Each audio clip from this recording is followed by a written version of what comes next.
You avoid looking into the mirror not because of how you look, but because of who you are supposed to be.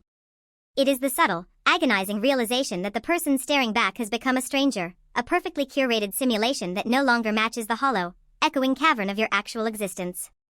You walk through your day with a precision that borders on mechanical, nodding at colleagues, holding conversations that feel like scripts read by a disinterested actor, and yet, the moment you are alone, the mask does not just slip, it dissolves. You are left with the crushing weight of a consciousness that feels misplaced, a pilot trapped in a cockpit that stopped responding to controls long ago. The gap between the internal dialogue, that frantic, messy, vulnerable core of your identity, and the external presentation you offer to the world has grown so vast that it has become an abyss. You are not a person anymore, you are a gallery of curated moments, a collection of reactions performed to satisfy the expectations of people who do not know you, and perhaps, people you have stopped wanting to know. The struggle is not loud. It is a quiet, suffocating erosion. It happens when you are standing in a crowded room, laughing at a joke you do not find funny, and you catch your reflection in the glass of a window. For a split second, you do not recognize the eyes looking back. They seem too tired, too heavy, too filled with secrets that you have buried so deep you can no longer articulate them even to yourself. You wonder, with a cold, detached curiosity, when the transition happened. When did the authentic self, the one that felt, the one that dreamed, the one that was occasionally messy and honest, get pushed into the basement of your own psyche? You see yourself smoothing out your clothes, adjusting your expression, ensuring the performance is seamless.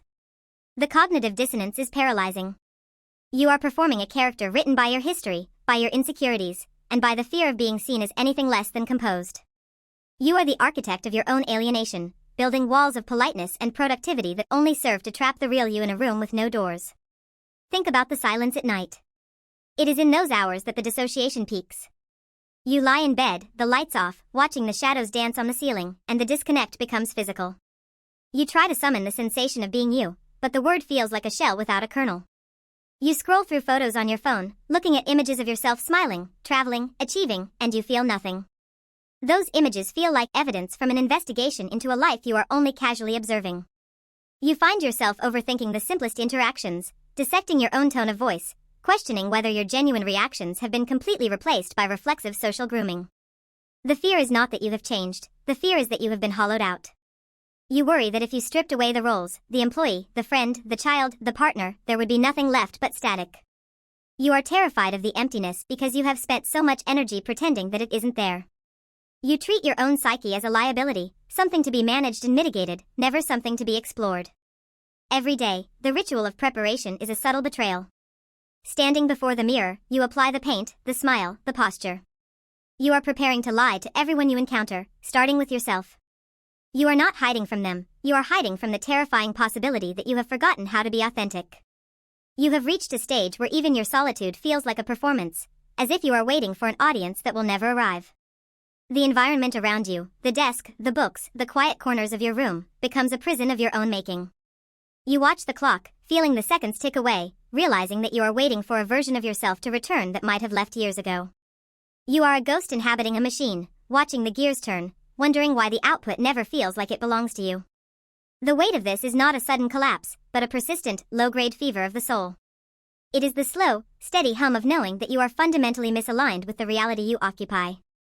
You are watching your own life like a film that has been dubbed in a language you don't quite understand, and the subtitles are fading, leaving you to guess at the meaning of your own existence.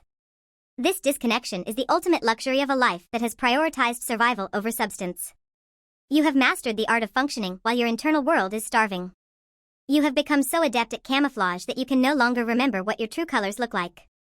Sometimes, you try to reach out, to speak a truth so raw it hurts, but the words catch in your throat, feeling like debris from a disaster. You hold back because you suspect that being yourself is a dangerous vulnerability, a risk that could shatter the fragile ecosystem you have built. So you pull back, you stay silent, and you watch the gap widen. You are caught in a feedback loop of observation and detachment, where every thought about being disconnected only drives you further away from the ability to reconnect. It is a labyrinth with no exit, and the most frightening part is that you have grown comfortable in the dark. You have learned to live in the space between who you are and who you show the world to be, and that space is slowly consuming everything you once knew of yourself. Eventually, you stop fighting the silence. You realize that the stranger in the mirror is not an intruder, it is the person you have carefully crafted to survive. The sadness is not a sign of failure, but a sign that something still remains beneath the numbness, a faint pulse of awareness that knows the truth. You are not lost, you are simply waiting for the exhaustion to be absolute, for the point where the performance can no longer be sustained. You accept that you are currently an ensemble of compromises, a ghost in a machine that runs on inertia rather than desire. You are not ready to be whole, but you are finally ready to admit that you are fragmented, and that, in its own bleak way, is the first honest thing you have felt in a long time. You step back from the mirror, and for the first time, you do not try to fix the reflection. You let it be broken.